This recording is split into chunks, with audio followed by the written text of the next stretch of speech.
Crab relleno. Una muna, hugasan natin ang alimasag. Medium size lang po ang nabili ko sa palengke. Pag malinis na po lahat, i-drain po natin. At ilagay sa kawali na may mahinang apoy. Kunting asin lang po.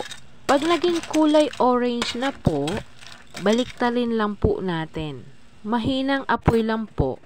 Isa-isa nating himay-himayin pag malamig na po.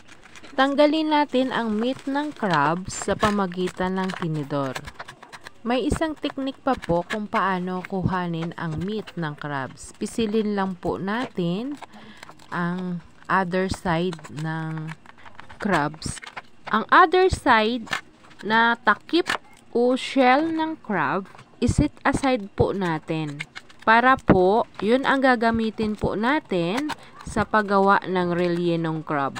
Ganito po, pag kayang pisilin ang other side ng crab, mas mabilis po matanggal ang kanyang meat. Pag okay na po lahat, gigisa na po tayo.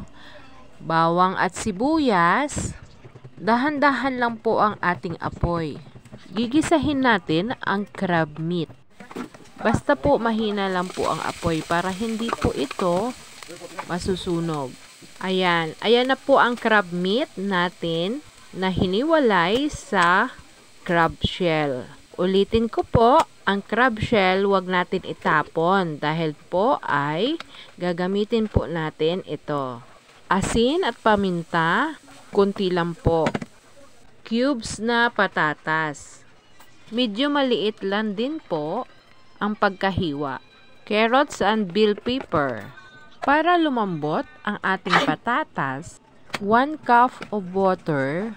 Tutunawin lang po natin ang 2 tablespoon of flour at ibuhos po natin sa ginisa na crab meat, patatas, carrot at bell pepper. Ito po yung magpapalambot at para mabind ang ating ginisa. Ulitin ko po, mahinang apoy lang.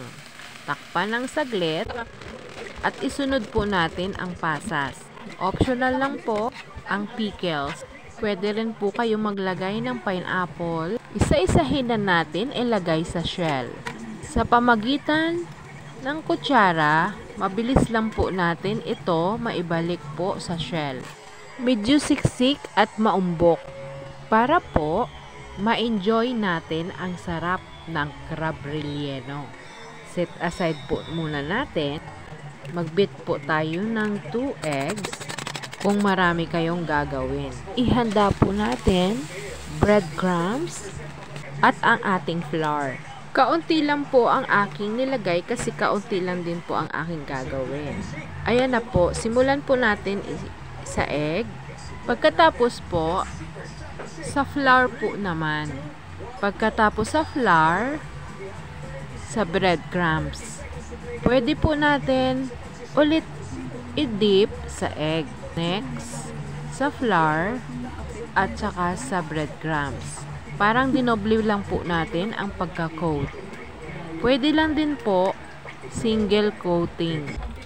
Deep fry lang po natin. Ayan. Ayan na po ang ating crab relleno. Masarap po ito pang ulam sa handaan, sa party-party, lalo na po magpapasko. Masarap din po ito pambaon.